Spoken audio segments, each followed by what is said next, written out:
Ceci est un livre audio autogénéré par Google. Prologue. Hector Fiorini. Dans ce livre, Susanna Rothbard nous présente une investigation de grande portée, dans laquelle elle synthétise des années de recherche minutieuse, tenace, d'une remarquable originalité. Son travail a cherché et trouvé des instruments et des langages qui vont au-delà de la parole, qui la précèdent et qui la renforcent. Gestes, perceptions, images qui émergent d'une production matérielle.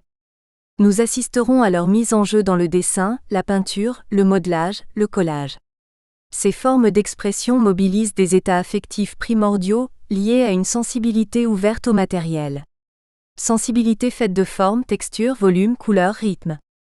Rothbard perçoit, suggère et oriente par moments la recherche, propose aux patients d'expérimenter le travail actif avec ces matériaux et de creuser les images qui se détachent de cette production matérielle. C'est ainsi qu'elle explore les possibilités de dépasser les limitations d'une conception traditionnelle de la psychanalyse centrée sur le mental verbalisé. Elle se préoccupe d'aborder avec la plus grande efficacité les troubles auxquels la parole n'accède pas de façon directe. En particulier, les désordres psychosomatiques qui accompagnent de nombreuses formes de troubles évolutifs dans la configuration du narcissisme, de l'auto-estime, de l'image de soi, du schéma de son propre corps. L'auteur souligne le lien primaire que l'esprit soutient avec des états affectifs liés aux qualités de ces matières sensibles. Elle travaille avec le registre de l'intime relation que maintiennent les opérations corporelles motrices avec les schémas de perception. Nous la voyons opérer avec des blocs perceptivo-moteurs. C'est là que se mobilisent les traces mnésiques, qui ne sont pas encore parvenues à la symbolisation. Rothbard travaille au seuil de la symbolisation, dans l'immense masse de tâches et de registres qui la précèdent. Avec une grande capacité de travail, elle part à la recherche du primordial dans ses sous-sols du psychique. Et elle va en concentrant des actions de registre, expression, expérimentation et interprétation. Elle réalise par ces chemins la tâche qu'un poète argentin, Roberto Roiro, définissait pour la poésie. Sortir la parole du lieu de la parole et la mettre dans le lieu de ce qui ne parle pas. Effectivement, elle affronte un silence de parole vraie et elle mise sur la capacité que le corps, le geste, la main, l'image ont de créer d'autres langues pour les faire parler, au point que toutes ces langues qui s'entrelacent dans le devenir de chaque processus et à la frange de son atelier peuvent se parler. Dans cet atelier singulier qui défie la page blanche avec ses matériaux, ont lieu des intuitions, vides, images, souvenirs, chaos, formes inédites. Production soutenue par la connexion empathique, l'invention en équipe, la capacité à s'étonner et à révéler, toute expérience de subjectivation qui concourt à la construction d'un sujet. Susanna Rothbard maintient la décision de convertir aussi ce chaos créateur, avec les processus qu'elle développe, en récit. Elle donne ainsi un nouveau tour de vis à son atelier, et sa résolution, faite de courage et de passion pour l'investigation de cette clinique qui est d'une avancée notable, s'accomplit. En tant que lecteur, j'assiste ému à l'accomplissement de cette recherche énorme, généreuse, pétrie d'amour pour la personne que le processus conduit à naître. En explorant des fragments jusqu'à construire des ciments, parcourant le dissolu, l'absent et le perdu, jusqu'à ce que de là jaillissent les pensées de l'émotion qui fondent et nomment. Travail d'attachante fondation. Nous voyons Rothbard réaliser le programme de Roiro, avec des mains de maigre potier, concentrer encore plus ce qui n'existe pas, ce qui à peine existe, et les points de suspension du peu qui existe, pour injecter l'ombre d'une forme dans le réseau impensable de l'informe. À partir de ces ombres, nous voyons apparaître dans le travail du patient des intensités de forme, de lumière, de couleur et texture. Nous voyons ce réseau prendre vie. Susanna Rothbard apporte son élan pour un changement de modèle, à partir de l'axe d'une clinique de la maladie, vers une autre clinique où l'axe est mis sur les processus créateurs. De la souffrance au projet. Castoriadis signale que l'essentiel du travail psychanalytique consiste à faire progresser le projet du patient, celui de parvenir à se constituer comme sujet. Ce livre documente son intention thérapeutique fondamentale, dans le soutien permanent de ces axes qui configurent avant tout ce projet. Elle réussit à nous faire participer pleinement à ce climat où la psychanalyse doit constamment inventer sa tâche, ses conditions de cadre, de communication et relation, avec ouverture, risque et passion créative. Cortázar trouvait un autre ordre de l'écriture quand des combinaisons singulières s'imposent au point de définir des sens, un ordre où se croisent souvenirs, force et signes. L'art de Susanna Rothbard consiste à atteindre, avec d'autres combinaisons, cette convergence qui incite, par une production active, à trouver les signes de l'inconnu inexprimé, à faire appel à la perception et à la remémoration, et à mobiliser tous les pouvoirs de l'imagination matérielle. Sa production montre de nouveaux chemins pour la théorie, et un modèle personnel de nouveau développement pour notre clinique. Dans la matrice qu'elle déploie, le soi-même peut arriver à s'expérimenter en étant le lieu concret et possible d'un être qui parvient à exister.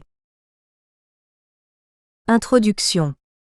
Ce livre est le fruit d'une pratique thérapeutique et d'un travail de recherche de plus de 30 ans, fondé sur la méthode psychanalytique de la libre association et de l'interprétation des rêves, à laquelle s'ajoute l'exploration des productions matérielles dynamiques réalisées par les patients. La thérapie de l'imagination matérielle dynamique, TIMD, est un élargissement de la technique psychanalytique freudienne, de la phénoménologie des images et de la théorie de l'imaginaire fondée par Sami Ali. Au cours de la TIMD, afin d'établir un lien émotionnel réparateur, la relation transférentielle se déploie dans un lien intersubjectif inédit pour le patient et un espace transitionnel de créativité qui permettent une régression aux étapes primaires du psychisme. Les images matérielles créées par les patients fonctionnent comme interface entre l'organique et le psychologique chez le sujet. Un nouvel horizon épistémologique requiert que la théorie psychosomatique dépasse la théorie du corps libidinal, en concevant un corps imaginaire qui s'organise et se réorganise en permanence dans des liens intersubjectifs actuels et passés. Par conséquent, cette approche prône la construction d'une nouvelle thérapie prenant en compte l'image du corps comme dépassant le champ de la parole pour déboucher sur le plan réel biologique. J'emprunte l'expression imagination matérielle dynamique à Gaston Bachelard 1884 à 1962, qui a étudié de nombreuses images de la poésie et des rêves liés aux 4 éléments: l'air, le feu, l'eau et la terre. Il propose d'interpréter les rêves à partir des qualités matérielles et dynamiques de ces éléments, et des situations ou objets qui y sont associés. Comment est née la thérapie de l'imagination matérielle dynamique, TIMD? Au cours des années 1980, j'ai travaillé comme responsable d'un hôpital de jour à Buenos Aires, où j'ai expérimenté l'impact d'un espace de liberté et de créativité sur la santé des patients, et l'influence bénéfique qu'il avait sur leurs relations sociales tant avec les autres malades qu'avec les thérapeutes dont je faisais partie. J'ai mené une suite d'entretiens avec un patient psychotique souffrant de délire de persécution, en prenant comme point de départ le totem qu'il avait réalisé dans l'atelier d'ergothérapie. À partir de cette production, j'ai eu recours au travail d'association libre et dirigée. La projection de l'image de son corps fragmenté dans ce totem lui permit de reconnaître des liens et des événements de son histoire, en octroyant du sens au non-sens et en exprimant avec des mots des émotions dont il n'était pas conscient jusqu'alors. À l'issue de ce travail, il parvint à identifier que son délire paranoïaque était une production imaginaire, ce qui constituait un énorme progrès pour lui et une révélation pour moi, dans la mesure où se confirmait la force des images construites à partir de matériaux bruts, leur pouvoir déclencheur d'association et la valeur de leur lecture phénoménologique et de leur interprétation psychanalytique. Par la suite, j'ai mis cette expérience en lien avec ma lecture des écrits de Gisela Panco concernant la conceptualisation du vécu fragmenté chez le psychotique, corrélative à la perte de sa dimension historique. En effet, la thérapie de la structuration dynamique de l'image corporelle de Panco rend représentable l'irreprésentable. Depuis lors, j'ai tenté d'accéder à travers les images à l'indicible que le patient ne peut pas signifier alors que ces images nous ouvrent l'accès à des expériences primaires et même originaires du sujet. 8 ans plus tard, j'ai reçu une patiente à qui on avait détecté 2 fibromes utérins hormonodépendants alors qu'elle était enceinte. Négligeant les conseils de son médecin et malgré le risque d'en mourir, elle décida de poursuivre sa grossesse. Face à cette situation limite et au fait que la patiente ne se souvenait pas de ses rêves, j'ai pour la première fois inclus dans la thérapie des techniques de modelage d'argile et de collage utilisant des matériaux comme le tissu, la laine, le papier, dans le but d'enrichir la méthode de libre association. Le travail thérapeutique porta ses fruits puisque l'enfant est né au 7e mois de la grossesse, et que les fibromes ont diminué visiblement au point que la chirurgie ne fut finalement pas nécessaire. Cette expérience m'a poussé à développer avec les patients une nouvelle forme de relation thérapeutique, qui inclut la créativité dans l'espace transitionnel d'un atelier que je mis désormais à leur disposition au sein de mon cabinet. Depuis 1990, j'organise un espace où les patients peuvent travailler en toute intimité et réaliser ce que j'appelle désormais des productions matérielles dynamiques. Je mets à leur disposition de l'argile, des objets de toute forme et taille, des matériaux naturels, pierres, plumes, lièges, feuilles et fruits d'arbres, etc., des déchets, des jouets, des éléments parfumés, des papiers de différentes textures et couleurs, des pastels, des crayons, etc. Dans les années 1980, la lecture de l'espace imaginaire m'a incité à rencontrer Sami Ali et à me former avec lui, à Paris. Ultérieurement, je suis devenue formatrice et co-auteure de 3 livres collectifs dont le manuel de psychosomatique où je présente la TIMD et des cas cliniques, et me réfère à sa théorie de l'imaginaire et au postulat selon lequel l'imaginaire est le représentant de l'identité comme unité biopsycho-relationnelle. Selon Sami Ali, le corps projeté devient espace, temps et objet, pour ensuite être récupéré comme représentation du corps senti, vécu, signifié et donc historié. Notre collaboration a duré une dizaine d'années. Pendant 15 ans, j'ai systématiquement enregistré en audio toutes les séances et j'ai photographié les productions, avec le consentement de mes patients. Aujourd'hui, je continue à documenter chaque cas avec des prises de notes et des photos. Tout ce matériel a permis la rigueur de mes observations, la rédaction de nombreux articles décrivant des cas cliniques et de documenter ainsi une recherche en profondeur. Depuis de nombreuses années, je forme des thérapeutes en Argentine, en France, en Espagne et au Portugal. Les progrès obtenus chez les patients, leur profonde transformation, leur prise de conscience corrélative à leur guérison ont bouleversé ma vision clinique et m'ont incité à élargir l'application de la TIMD à tous mes patients, indépendamment de la pathologie dont ils souffrent. Les patients qui ne se souvenaient pas de leurs rêves les récupéraient rapidement, et le traitement portait des fruits en peu de temps. En incluant la rhétorique de l'image en intime relation avec le ressenti, la TIMD se montre particulièrement efficace dans les cas de pathologies psychosomatiques et de troubles de l'identité, tout spécialement chez les patients souffrant de ce que certains auteurs comme Sifneos en 1973 ou Nemia en 1978 appellent alexithymie. Ce terme désigne l'incapacité à nommer ou à distinguer des états affectifs, mais je préfère le remplacer par le terme d'anesthésie affective, car je considère qu'elle est parfaitement réversible à condition qu'un dispositif thérapeutique adéquat soit mis en œuvre. Dans la thérapie de l'imagination matérielle dynamique, les patients évoluent à travers une transformation du fonctionnement psychosomatique. Cette transformation s'établit toujours au sein de la relation avec le thérapeute qui fournit non seulement un espace d'illusion utile à de multiples projections, mais aussi une trame relationnelle, différente de celle de la famille d'origine, où le thérapeute agit comme catalyseur de la créativité du sujet.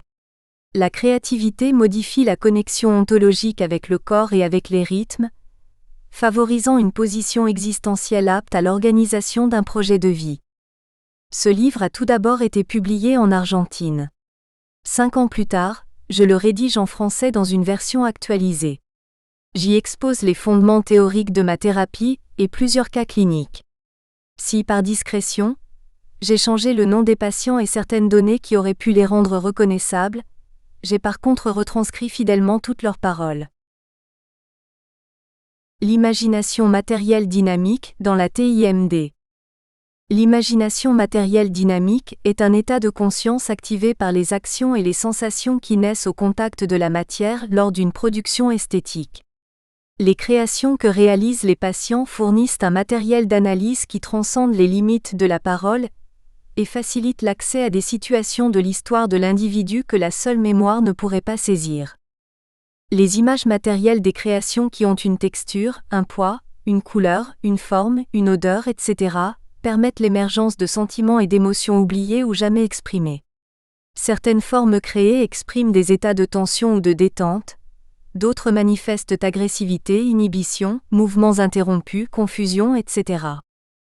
L'imagination dynamique est liée à l'imagination matérielle. Toutes deux permettent d'accéder à une meilleure connaissance de l'intimité du sujet agissant. Le travail se fait à partir d'objets ou de matériaux variés, naturels ou usuels, qui appartiennent à l'environnement ou à l'histoire des patients. Argile, papier, photos, plumes, sable, pierres, etc. font surgir des sensations diverses visuelles, tactiles, olfactives, de mouvements, de tension, et des états corporels, vertiges, nausées, qui font écho à des états émotionnels ou des rêves oubliés. Les différentes qualités sensorielles des objets et matériaux, tout comme leur texture, lisse rugueux, leur consistance, mou dur, leur poids, léger lourd, leur couleur, leur parfum, etc., réveillent les souvenirs enfouis. Par ailleurs, c'est ce processus de création qui mobilise des fonctions psychiques, perception, imagination, mémoire involontaire ou affective, entrant en contact avec les sources sensorimotrices de la pensée et de l'affectivité et qui permet de générer un espace onirique à l'état de veille. C'est en développant l'imagination créative et l'affectivité, toutes deux situées dans l'hémisphère droit du cerveau et maintenant une relation d'influence réciproque avec les systèmes neuro-hormono-immunitaires, que la TIMD agit sur la psychosomatique. Les images matérielles dynamiques activent des états émotionnels correspondant à différentes étapes du développement du sujet et parfois à des états organiques, vertiges, nausées, sensations interoceptives, etc., associés à ces émotions. Le travail de la TIMD se fonde sur l'analyse des images qui émergent dans le psychisme du sujet à partir de ses productions, et sur l'analyse psychanalytique et phénoménologique de ses rêves. Il permet de récupérer, construire ou reconstruire l'identité biopsychosociale du patient. TIMD et créativité relationnelle. La créativité relationnelle consiste en un processus de production esthétique partagée, qui permet de régénérer et de stimuler la créativité du patient en séance individuelle ou en thérapie de groupe. Dans la TIMD, le thérapeute agit en tant que catalyseur du développement de la vie affective et imaginative du sujet, en utilisant la relation transférentielle pour créer un nouveau lien émotionnel réparateur ou transformateur. Il devient ainsi possible de modifier les formes relationnelles pathogènes qui ont été intériorisées et qui affectaient le monde représentatif et par conséquent, le système neuro-hormonal immunitaire. Ainsi, de même que les liens de l'histoire vitale influent sur le système immunitaire, le lien thérapeutique agit sur le processus de guérison. L'espace thérapeutique devient un espace d'illusion, capable de réactiver le potentiel créatif de l'enfance et de modifier l'équilibre psychosomatique. Identité psychosomatique et imaginaire. La conception de l'identité comme unité psychosomatique indivisible est inhérente à l'idée d'une imagination corporelle ou imaginaire. Parler de l'imaginaire n'est qu'une manière de se référer au psychisme dans son unité avec le somatique, en considérant son noyau comme fondateur d'images inconscientes du corps organique et d'autres, conscientes et inconscientes, issues d'états émotionnels du corps imaginaire. Dans l'inconscient, l'expérience émotionnelle est toujours unie aux expériences corporelles qui l'ont provoquée. Le corps fabrique des images à différents moments de la construction de l'identité.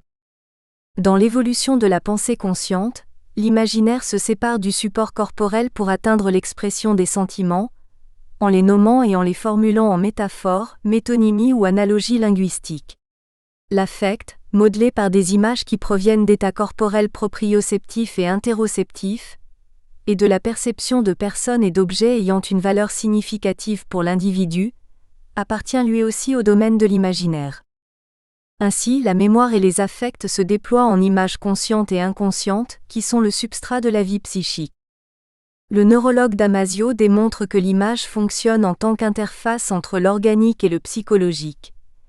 Lorsque nous nous rappelons un objet, nous ne nous rappelons pas seulement les caractéristiques sensorielles d'un objet réel, nous nous rappelons aussi les réactions passées de l'organisme à cet objet. L'influence de la relation et de la conscience affective sur l'équilibre psychosomatique. Dans une étude psychologique et évolutive de la vie affective réalisée par Wallon, l'auteur postule qu'il y a incompatibilité d'une part entre l'émotion et la vie relationnelle, et d'autre part entre l'émotion, comme commotion viscérale et musculaire, et la représentation. L'opposition entre l'émotion et la vie relationnelle proviendrait, selon lui, de l'influence de l'entourage humain et de sa capacité à inhiber ou promouvoir le développement de l'émotion dans son expression somatique. Dès sa naissance, l'humain a besoin de la relation avec un semblable dont le regard lui renvoie la sensation qu'il existe, et cet élément est fondamental, bien qu'il ne soit pas le seul, pour que la maturation et l'achèvement de son système psycho-neuro-hormono-immunologique aient lieu. Lorsque le lien avec les parents est déficient et n'assure pas à l'enfant la sécurité et la garantie d'exister en tant que sujet aimé et reconnu dans sa subjectivité tout comme dans la filiation, son organisation psychosomatique peut en être altérée ou devenir vulnérable, instaurant un terrain propice à la maladie. Même chez la personne adulte, on observe que dans certaines circonstances difficiles où elle ne peut exprimer ses sentiments, la présence d'une personne aimée ou tout simplement réceptive facilite le passage de l'émotion à la pensée et à son expression verbale. Quand le récepteur maintient son intérêt et sa sympathie, la communication de l'émetteur s'enrichit d'images qui développent une trame d'expériences et de faits en relation avec l'émotion à l'état brut. D'autre part, l'activité imaginative agit sur les manifestations organiques de l'émotion en réduisant son impact. Goethe confessait par exemple qu'en exprimant sa peine dans un poème, il l'éloignait de lui. Certains sujets ont une vie affective réduite due au refoulement de leurs sentiments ou parce que, chez eux, l'émotion ne parvient pas à se constituer en tant que sentiment dans ses aspects conscients, expressifs et communicatifs. Alors leur potentiel imaginatif et créatif s'altère, ce qui entraîne une altération de l'équilibre psychosomatique ou une plus grande vulnérabilité face à la maladie. En somme, comprendre l'affect comme biologique, expressif et communicatif, et ce, au regard des récentes théories de la plasticité neuronale et du renouvellement périodique du système immunitaire, nous permet d'envisager de nouvelles voies dans le traitement des pathologies psychosomatiques et de les approfondir dans la pratique thérapeutique. Pour aboutir à la guérison, la thérapie psychosomatique devra par conséquent fournir aux patients une série d'éléments que nous pourrions lister comme suit. Le moyen d'accéder à des sentiments qui n'ont jamais été conscients, c'est-à-dire des émotions qui ne sont pas parvenues à se constituer en tant que sentiments, ou des sentiments qui ont été refoulés. La possibilité d'élargir la conscience d'images auxquelles la libre association ne permet pas toujours d'accéder. L'existence d'un lien émotionnel réparateur qui participe à la modification des systèmes psycho-neuro-hormono-immunitaires. La TIMD réunit tous ces éléments, faisant de la créativité relationnelle et de l'inclusion du corps réel du patient par le biais de la sensorimotricité, les piliers de la guérison psychosomatique. Psychosomatique et créativité. La psychosomatique conçoit la maladie comme la déstructuration de l'équilibre dynamique du corps sujet, tandis que la créativité, pilier de la TIMD, rétablit son équilibre. Selon ce point de vue, les processus psychosomatiques pathologiques et créatifs sont différentes réalisations de l'être. La maladie transgresse l'ordre organique, affecte l'instinct de survie et le bien-être, tandis que la créativité rétablit l'équilibre psychosomatique altéré, et ce, grâce au déploiement de la subjectivité, c'est-à-dire au développement et à la maturation de l'identité. Le mot créer signifie naître ou donner la vie.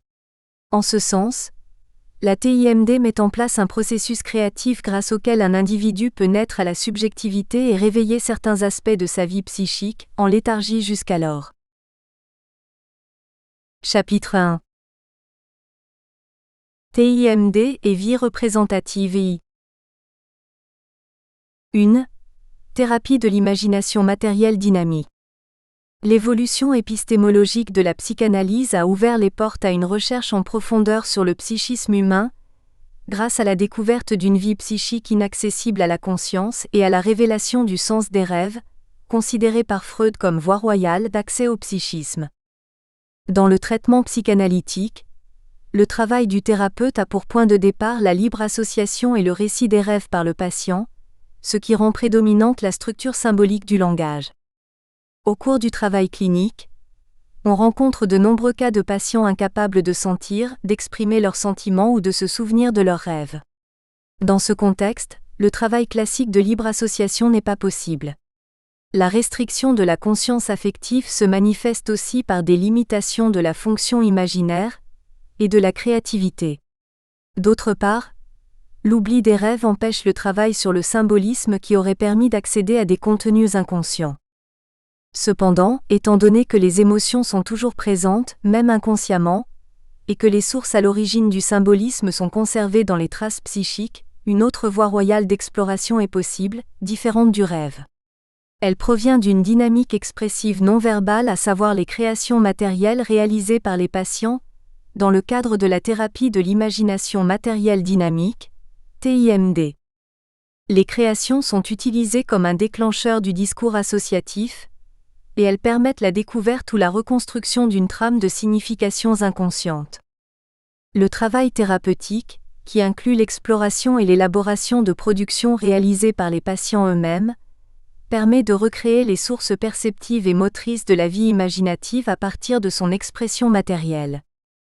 En effet, à partir d'actions, de gestes involontaires et de sensations qui surgissent au contact de la matière pendant la réalisation d'une production esthétique, un état de conscience particulier est activé, que nous appelons imagination matérielle dynamique.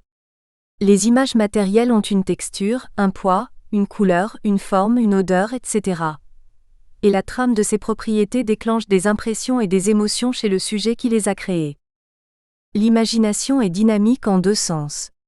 Le premier est psychanalytique parce que, dans l'évaluation des informations perceptives présentes dans la construction de l'image, un jeu de significations inconscientes intervient. Le second est sensorimoteur parce que le corps à l'origine de la création de l'image est un corps actif en mouvement. Les actions et les gestes effectués pendant la création sont libres, ils échappent à la pensée réflexive et tendent à adapter l'espace réel, les éléments et les objets, à l'espace-temps imaginaire du sujet et à ses affects prédominants. Certaines formes créées manifestent des états de tension, de détente, d'autres indiquent l'agressivité, l'inhibition, la confusion, etc. Il existe aussi des formes qui révèlent des motivations et des sentiments de la relation du sujet avec son environnement. D'autres sont simplement les manifestations d'une activité motrice. Le fait de créer met le patient dans une position active qui dynamise son imaginaire et a des répercussions sur son attitude face à des conflits apparemment sans issue. Son attitude passive de malade dépendant du thérapeute se transforme, il se prend littéralement en main. L'imagination dynamique est liée à l'imagination matérielle. L'une comme l'autre permet l'élargissement de la perspective vers la connaissance de l'intimité du sujet agissant. À partir du modelage de l'argile ou de l'agencement d'objets et d'éléments divers, des sensations visuelles, tactiles, kinesthésiques et proprioceptives surgissent. Le processus de création et l'expérience d'un espace ludique partagé avec le thérapeute stimulent l'apparition d'émotions et la récupération de rêves oubliés. L'analyse des productions réalisées permet de découvrir des contenus psychiques où les mots sont séparés du corps, tant dans l'émission de messages que dans la réception de signaux. L'image créée par le patient enrichit le discours associatif. À partir de la description des propriétés sensitives des éléments de sa création, le patient découvre les affects prédominants qu'il projette sur son œuvre. Il en prend conscience lorsqu'il les nomme ou les décrit. Par exemple, une patiente compare la coque d'une noix de coco à une cuirasse de protection. En la touchant, elle la trouve extrêmement rigide, dure et froide. Ces impressions orientent ses associations et l'amènent à prendre conscience qu'elle agit avec dureté et froideur, et qu'elle manifeste une attitude rigide envers autrui. À la suite de l'analyse de ces associations, elle découvre qu'elle se protège pour se défendre. Le processus de création mobilise des fonctions psychiques, perception, imagination, mémoire involontaire ou affective, liées aux sources sensorimotrices de la pensée et de l'affection. La production matérielle dynamique favorise une régression fonctionnelle vers des modalités de perception et d'action qui nourrissent la vie émotionnelle et imaginative du patient. Cette régression se rapproche de ce que Rolf Carballo nomma reprogression, ou régression féconde vers des phases antérieures du développement. La reprogression est un processus par lequel des ressources psychiques inconnues jusqu'alors sont utilisées afin de regrouper, sous une nouvelle forme, les informations de la réalité et de découvrir sous un autre angle l'entourage et les situations vécues par le sujet. Au cours de la TIMD, le patient a la possibilité de produire des formes abstraites ou figuratives, de combiner des couleurs, des textures, des objets trouvés, des images graphiques, etc. J'appelle production matérielle dynamique, le résultat de ce travail créatif. Le processus est mené à bien grâce à la construction simultanée d'un espace de création dans lequel le thérapeute offre au patient un lieu d'intimité, où il l'encourage à s'exprimer librement. Un nouvel espace est généré, on l'appelle espace onirique à l'état de veille. Il est assimilable à l'espace d'illusion de Winnicott. Dans cet espace virtuel, le patient crée sans le savoir ce qu'il découvrira ensuite avec le thérapeute après une exploration commune. Dans la création, la représentation de soi inclut le corps dans le lien intersubjectif. Les images qui surgissent sont toujours en relation avec l'état actuel du patient, avec les situations de conflit ou d'impasse qu'il est en train de traverser, ou avec un moment régressif de son histoire psychique actualisé dans le présent. Les productions matérielles dynamiques offrent aux patients et aux thérapeutes des éléments substantiels perceptifs et moteurs, formes, couleurs, espaces et rythmes manipulés en série et en intervalles, etc. Ces éléments activent des traces psychiques. Certaines sont préconscientes, d'autres plus profondes et inconnues peuvent être découvertes grâce à leur action inconsciente, production de symptômes, de rêves, de lapsus, etc. Il s'agit non seulement de percer l'inconscient refoulé, mais aussi ce qui n'a jamais été conscient, souvent par manque d'attention, ou ce qui a été automatisé par un apprentissage soutenu et non conscient, conduites automatiques, habitudes, etc. Ce travail permet aussi de dévoiler ce qui a influencé la perception de soi et de la réalité du patient, de révéler les significations acquises qui ont joué un rôle dans leur catégorisation. Voici un fragment d'observation clinique qui éclaire ce processus. Une patiente découvre que la signification déshumanisée qu'elle donne à l'amour en couple, comme s'il s'agissait de joindre deux corps, organes, sang et ovaires, vient de ce que sa grand-mère lui a transmis quand elle vivait chez elle durant son enfance. Cette révélation fait suite à la réalisation de deux constructions, deux nids différents, dit-elle. Elle confectionne le premier avec des matériaux durs, rigides et désagréables parmi lesquels se trouvent deux œillets. L'autre nid est aussi composé de plusieurs œillets, mais elle y ajoute des plumes qu'elle trouve agréables et chaleureuses. En observant sa production, elle réalise que les fleurs qu'elle place dans l'un des nids, associées au foyer désiré, sont belles, parfumées et joyeuses, mais que ces mêmes œillets, placés dans l'autre construction qu'elle traite d'horribles nids désordonnés et mal faits, se transforment en organes et en ovaires pleins de sang. Plus tard, en palpant la paille et les pierres qui constituent cet horrible nid, elle se souvient de la maison de sa grand-mère. Le fait de placer le même élément dans deux espaces différents, celui du foyer désiré et celui de la maison de sa grand-mère, éclaire sa confusion.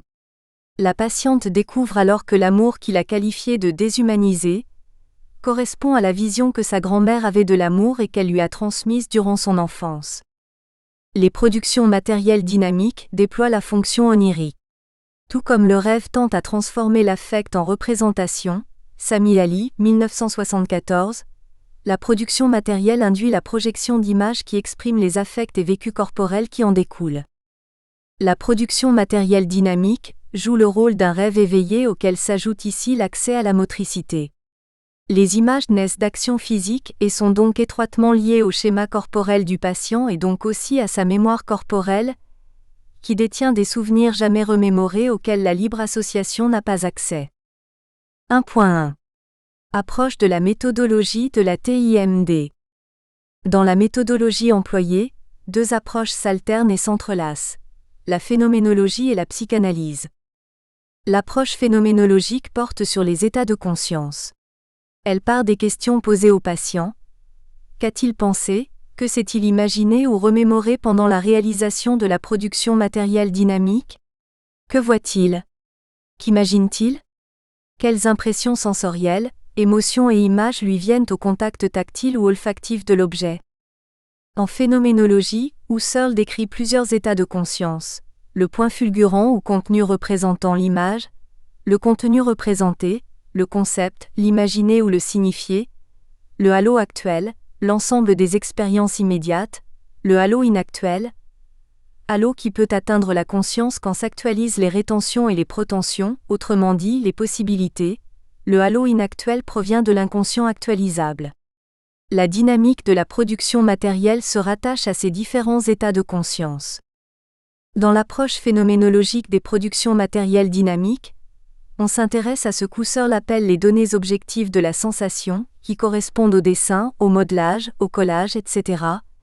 Les contenus sensibles de la sensation, couleur, toucher, odeur, les contenus sensibles des sentiments, plaisir, douleur, chatouillement, et les éléments sensibles de la sphère des pulsions, colère, honte, humiliation, rage, patience, tranquillité, fierté, estime. L'approche psychanalytique est consacrée à l'interprétation des contenus inconscients. 1.2. Production matérielle dynamique et méthode de travail. Le choix de l'objet relève du principe de la nécessité intérieure. Kandinsky. Lors de l'une des sessions hebdomadaires, il y en a généralement 2.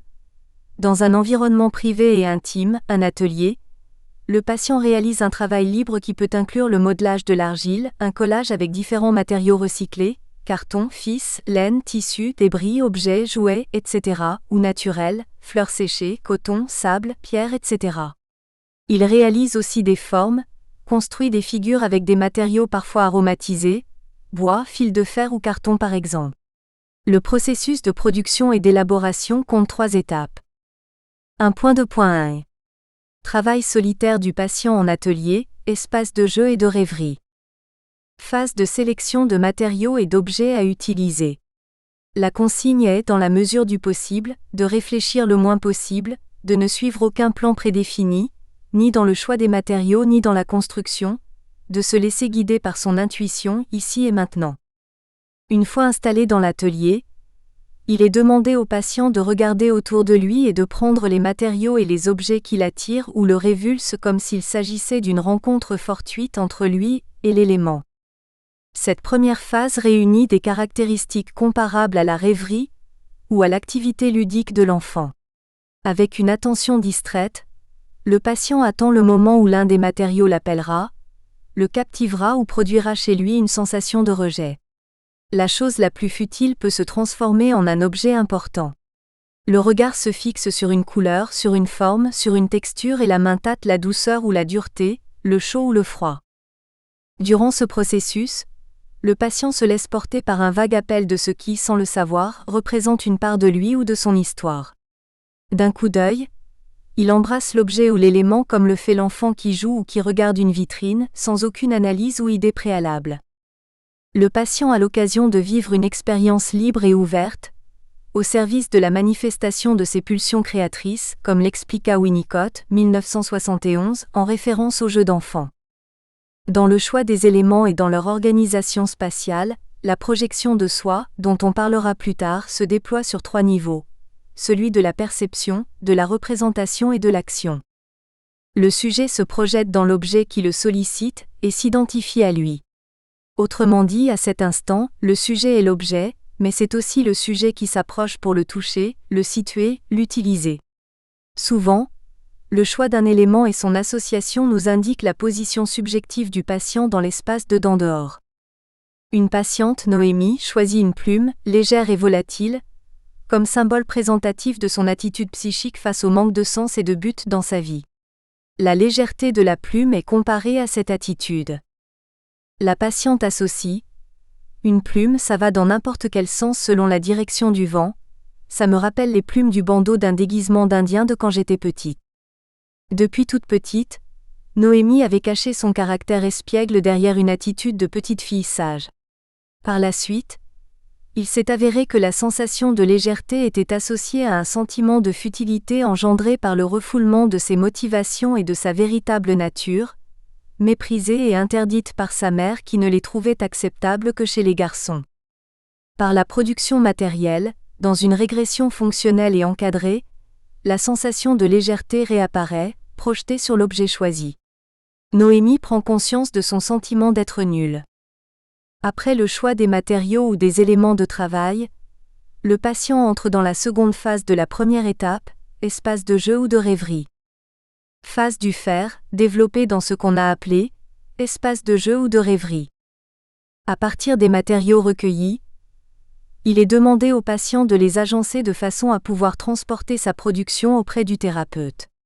L'objectif n'est pas de réaliser une œuvre d'art, mais de nouveau, d'agir sans réfléchir, en organisant les éléments retenus de manière intuitive ou automatique. Le patient casse, cache, couvre, découvre, organise, colle, ouvre, ferme, coupe, monte, etc. Il met en action une spontanéité sensorimotrice automatique. Au travers des différentes actions, les mouvements libres de la main, tendu, détendu, appuyé, libre, rapide, lent, fluide ou bloqué, continu, répété, etc., projettent des propriétés rythmiques étroitement liées aux expériences affectives passées ou présentes et au rythme des actions. Dans cette phase, on privilégie l'espace de la perception au service du jeu ou de la rêverie. En créant, le patient imagine.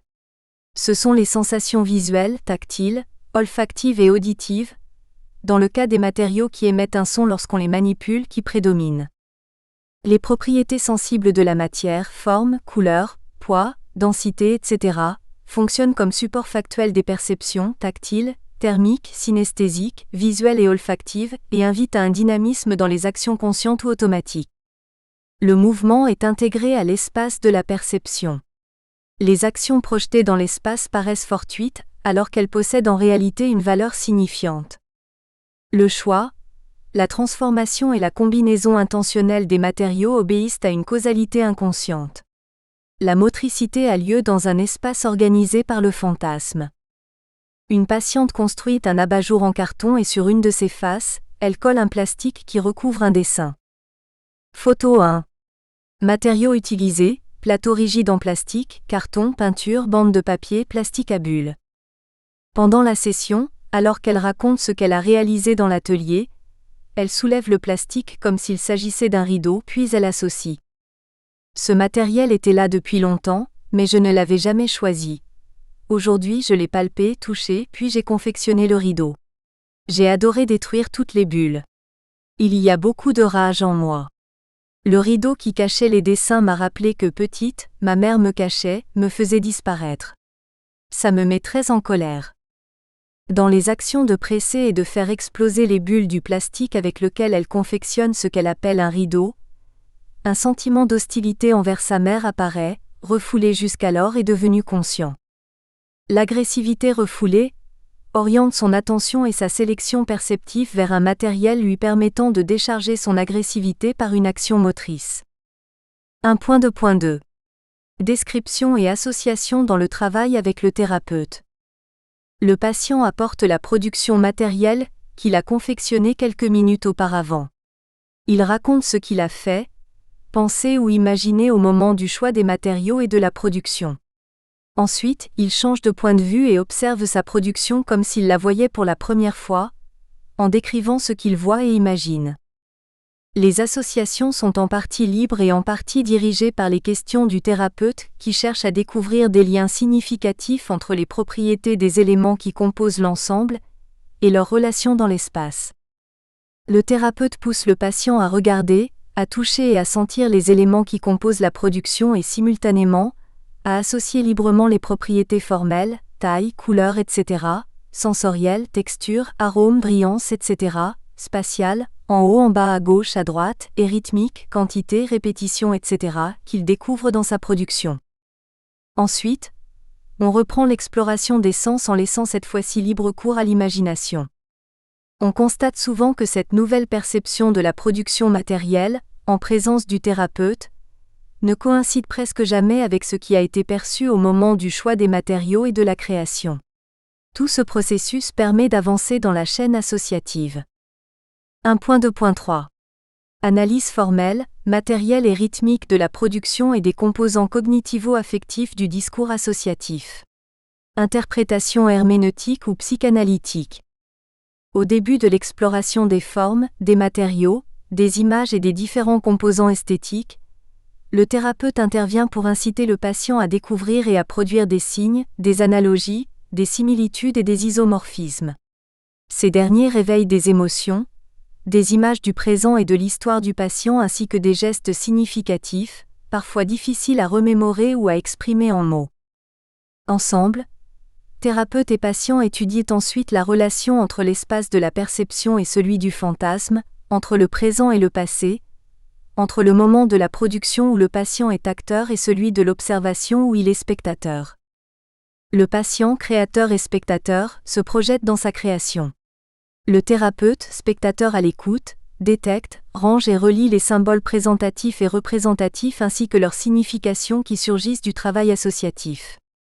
L'analyse des contenus cognitivo-affectifs du discours se fonde sur les aspects formels, matériels, rythmiques, imaginatifs et symboliques et leur interconnexion. Dans un constant aller-retour, on passe de la description du visible concret à celle de l'invisible imaginé et remémoré, de l'espace de la perception à celui de la rêverie. En observant sa production en présence du thérapeute, s'activent chez le patient de nouvelles images différentes de celles surgies durant l'étape du faire. Le lien transférentiel existe et agit dès le début. Seul dans l'atelier, le patient se sent accompagné puisqu'invité dans cet espace de rêverie. En présence du thérapeute, le lien transférentiel s'enrichit d'un lien réel où le thérapeute s'engage activement par ses questions et ses interventions dans le travail d'association. Dans les composants des images, le patient reconnaît certaines propriétés perceptives des objets qui appartiennent à son histoire et les associe à des situations vécues, imaginées ou rêvées. Des associations à certaines actions ou à certains gestes effectués pendant le processus de création surgissent également. Celles-ci dévoilent des aspects importants de la subjectivité du patient. Il est d'ailleurs intéressant de demander au patient si durant le processus en atelier, il a écarté un objet ou une matière qui lui était désagréable, ou avait retenu son attention. Cela peut être un indicateur d'une attitude défensive, dissociative ou de négation. Et un travail d'association réalisé à partir de cet objet ou matière peut révéler l'objet inconscient de cette défense. Même lorsque la représentation matérielle est en référence avec un objet concret, il est rare que ce dernier fonctionne comme symbole, et même si c'est le cas, le travail ne s'arrête pas là. On cherche la signification subjective à partir d'associations. À des associations dirigées par les questions du thérapeute sur le souvenir de l'expérience et le ressenti du patient pendant la réalisation de la production matérielle dynamique. Qu'a-t-il senti? Comment s'y est-il pris? Quelles images ou quelles pensées lui sont venues à ce moment-là? B. Des associations libres s'inspirant de l'aspect global de la création. C'est des associations dirigées par les questions du thérapeute sur des aspects de la production. Le placement de chaque élément en relation avec d'autres, les qualités sensorielles correspondant aux matériaux utilisés, texture, couleur, arôme, consistance, au rythme, proportion, répétition, nombre, etc. Le thérapeute formule aussi des questions qui lui viennent d'une attention flottante. La plupart naissent des signes paraverbaux du patient comme de ses signes corporels d'émotion, agitation, larmes, nervosité, hypotonie, etc., de son intérêt ou rejet excessif envers certains éléments de la création, de ses lapsus, de ses souvenirs de rêves ou de travaux antérieurs. Le thérapeute aide le patient à mettre en relation les différentes lignes associatives, comme s'ils tissaient ensemble, une trame de découverte de signification, de modalités de pensée et d'action, de relations significatives conscientes et inconscientes. Dans la TIMD, la création prend la relève du rêve et l'imagination acquiert un support matériel dynamique qui unit la conscience en état de veille et la conscience onirique, lieu le plus énigmatique de notre identité profonde. Les images représentent le noyau vital des rêves. Elles sont aussi présentes dans l'intégralité de la vie représentative, perception, imagination, symbolisation et mémoire, et elles intègrent le corps libidinal du sujet en relation. La production matérielle dynamique est elle-même une création, d'abord individuelle puis partagée avec le thérapeute dans le travail d'élaboration. La création permet la déconstruction de croyances et de systèmes de pensée étrangers aux besoins et aux désirs du sujet, afin de reconstruire une orientation cognitive et affective singulière. Le patient en créant se recrée. 2. Le corps et sa perception subjective. La reproduction de l'action exploratoire exercée antérieurement sur l'objet contribue à la formation de l'image. Par exemple, si l'objet est éloigné, l'image se crée à partir des mouvements réalisés par l'enfant pour l'atteindre. Les mouvements de déplacement pour attraper un objet remplissent le vide qu'il y a entre l'objet et le sujet. La fonction perceptive évolue en fonction des progrès du développement sensorimoteur, et de la maturation organique. Les besoins et les intérêts influent eux aussi sur le choix des références sensorielles qui organiseront la perception. Le percept inclut la sensorimotricité et la subjectivité. Elle varie selon la période du développement évolutif de l'enfant. Dans les productions matérielles dynamiques, le composant subjectif de la perception oriente le choix des matériaux. Ce choix et les actions réalisées pendant la production structurent et organisent les éléments et les objets, en fond ou en forme, selon leur valeur affective. L'organisation formelle et esthétique du résultat apporte des signes à déchiffrer et ou à interpréter, des signes qui appellent des récits spontanés de rêves, de vie actuelle ou passée du patient. 2.1. L'intersensoriel. Entre une couleur, un goût, un toucher, une odeur, un bruit, un poids, il y aurait une communication existentielle qui constituerait le moment pathique, non représentatif de la sensation. Deleuze. Dans les productions matérielles dynamiques et dans les associations qui surgissent des perceptions visuelles, tactiles, olfactives et parfois auditives, la synesthésie intervient. Nous trouvons un exemple de l'importance de la synesthésie dans la vie représentative des poètes comme dans Correspondance de Baudelaire. Les parfums, les couleurs et les sons se répondent. Ou comme chez Rimbaud, qui assigne des couleurs au son des voyelles. Le neurologue Richard Sitowitz met en relation la synesthésie et le système limbique, partie la plus primitive du cerveau. Daphné et Maurer expliquent que le monde du nouveau-né sent pour lui comme le nôtre sent pour nous, mais que lui ne perçoit pas l'odeur comme quelque chose qui entre dans son nez. Il entend les odeurs, il les voit et les touche. Son monde est un mélange d'arômes piquants, de sons à l'odeur amère, de visions de couleurs sucrées et de pression d'odeurs aigres contre la peau. Selon Damasio 2000, les individus qui possèdent le talent créatif de la synesthésie appréhendent l'enchevêtrement des sens de façon directe. Le sensoriel est aussi associé au système moteur dans ce qu'on appelle la synergie. La synergie agit sur la vision binoculaire, où le reflet moteur de convergence permet la fusion des images rétiniennes. Dans la perception visuelle, une analyse du stimulus a lieu selon ses attributs, forme, couleur, mouvement, brillance, etc., de telle sorte que les référents manuels, profondeur, contour, etc., et la fonction tactile jouent un rôle prépondérant dans l'espace optique. Ce phénomène constitue ce qu'on appelle la fonction haptique de la vision. Celle-ci permet de capter visuellement le rugueux, le lisse, le mou, le dur, etc. La référence optique est aussi présente dans le mouvement tactile, lorsque l'on se voit parcourir un objet des mains. Dans la TIMD, ce phénomène a non seulement lieu avec le perçu, mais aussi avec l'imaginé, le symbolisé ou le remémoré, lorsque par exemple le patient imagine parcourir un objet du regard alors qu'il le touche les yeux fermés. Parfois, au moment de l'observation de la création, des métaphores surgissent, leur contenu symbolise des situations vécues ou des sentiments. Pendant le processus du diagnostic, une patiente associe devant sa première production matérielle, un terrain en friche et abandonné qu'il faut cultiver, symbolisant ainsi son expérience de désolation et d'abandon, mais aussi l'espoir d'un changement issu d'un travail thérapeutique. Parfois, en manipulant une matière, une image motrice surgit et coïncide avec le souvenir d'action ou de mouvement du corps, ou encore avec le souvenir d'une sensation viscérale comme par exemple une aigreur d'estomac. Ces expériences prouvent une étroite relation entre le tactile, le visuel, le proprioceptif, l'interoceptif et le kinesthésique. Il est notable que le contact d'une texture et la relation avec des propriétés comme la chaleur, la tiédeur, la froideur, l'âpreté, la dureté, la mollesse, provoquent l'apparition d'images aux propriétés sensorielles affectant d'autres sens comme le goût, aigre, doux, acide, amer, salé, ou de sensations proprioceptives, interoceptives ou synesthésiques, tension, légèreté, pesanteur, vertige, sensation de difficulté digestive, etc. Nous le verrons dans les cas cliniques. À partir de ces expériences thérapeutiques, j'ai introduit le terme de projection intersensorielle pour parler des phénomènes psychobiologiques intervenant dans la production et dans l'échange d'informations entre l'organique, le fonctionnel, le représentationnel et l'affectif. Nous pouvons trouver un exemple de la projection intersensorielle dans la sensation d'étirement ou de contraction des muscles que peut provoquer dans notre corps la perception des mouvements d'un animal. Une réaction brusque de la part de l'animal peut constituer, pour l'observateur, une expérience visuelle qui peut devenir viscérale, en provoquant des sensations dans l'estomac par exemple. La projection intersensorielle inclut la synergie et la synesthésie, autant que la résonance entre la proprioception, l'interoception et la synesthésie.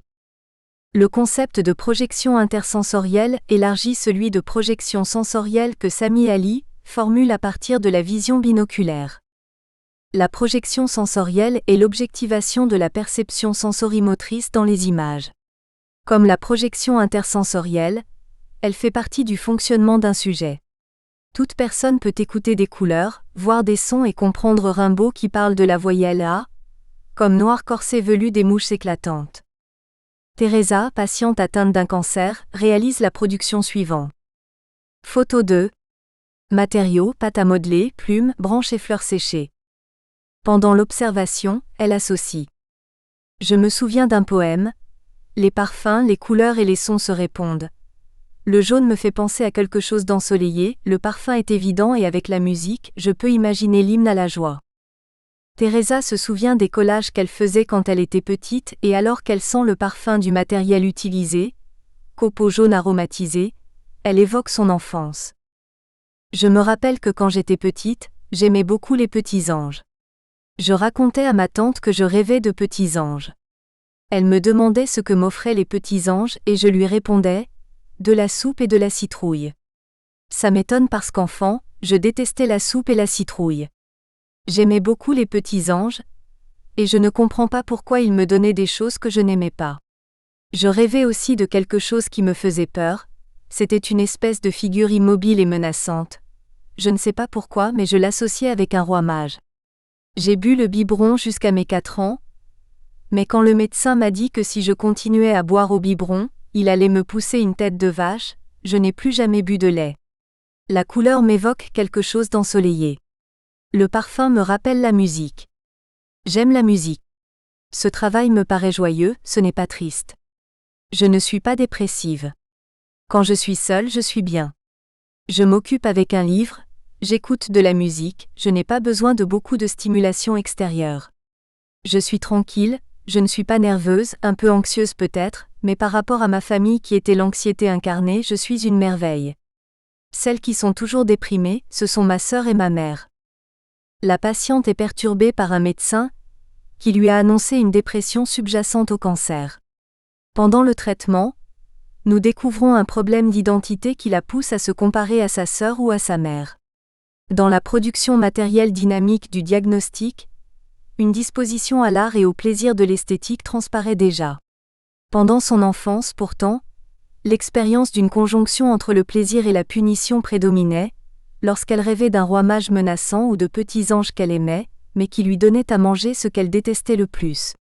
La punition apparaissait aussi sous forme de menace avec le souvenir de la prédiction que son visage se transformerait en tête de vache, si elle buvait un biberon de lait.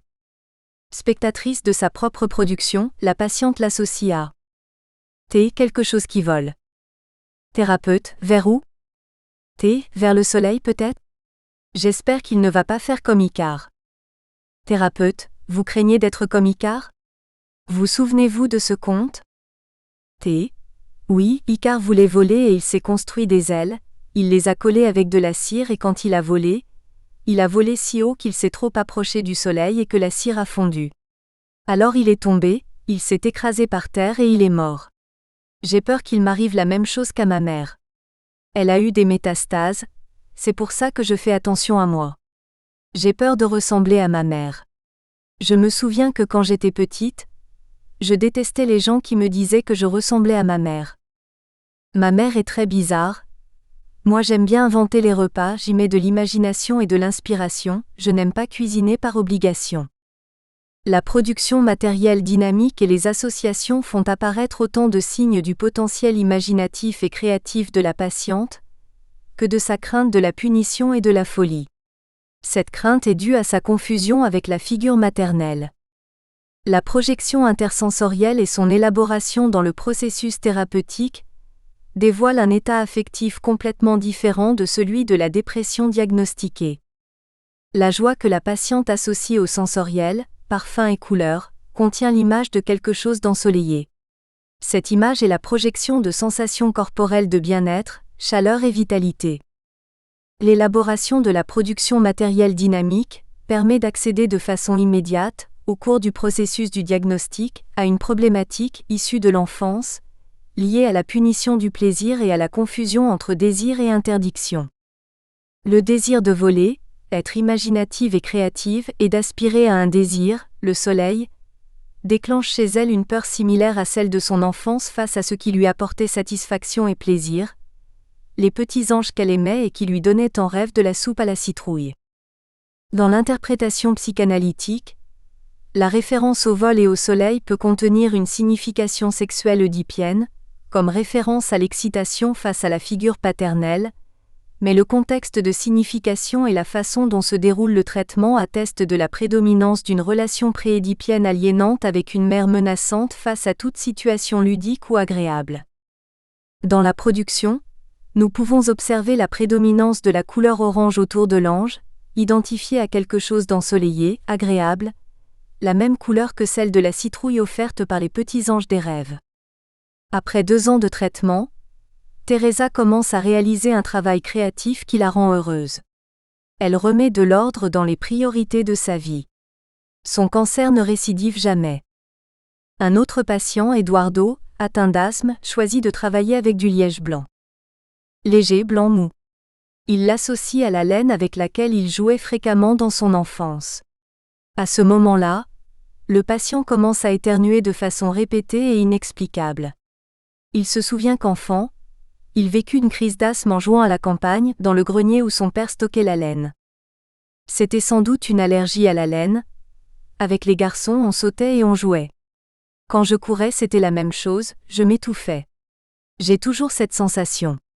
Ma mère aurait dû m'apprendre à respirer. La matière choisie, manipulée, organisée dans un espace donné et perçue une seconde fois en présence du thérapeute, déclenche des associations où le corps est omniprésent. Le patient découvre une modalité de relation dans laquelle il est asphyxié par sa mère, rétablissant aussi une continuité entre le présent et le passé. Dans le transfert, je suis la mère irrespirable qui interrompt le jeu agréable. J'aurais aimé avoir le temps de faire plus de choses dans l'atelier. La perception visuelle du liège blanc évoque la laine, puis son étouffement dans la relation avec la mère envahissante. Nous remarquons ici la projection intersensorielle où intervient le souvenir de la perception par le biais de diverses manifestations, visuelles, tactiles, synergiques, kinesthésiques, synesthésiques et proprioceptives. Les impressions perspectives, l'imaginer, le souvenir et la symbolisation contiennent toujours un composant émotionnel et relationnel ainsi qu'un composant cognitif et organique.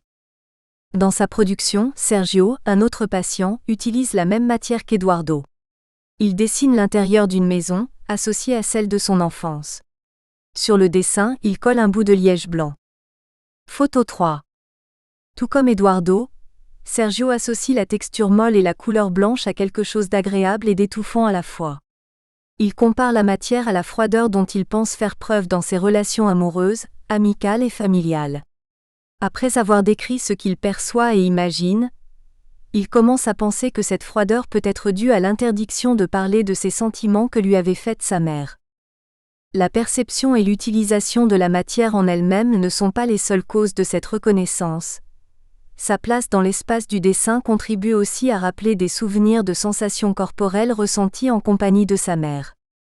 Le liège blanc simulant un pot de fleurs, à côté du dessin de la tasse fumante par laquelle il tente de symboliser la chaleur du foyer, lui permet de capter des expériences contradictoires ignorées jusqu'alors, comme la froideur de l'atmosphère familiale tapie sous l'apparente chaleur du foyer. 3. L'image.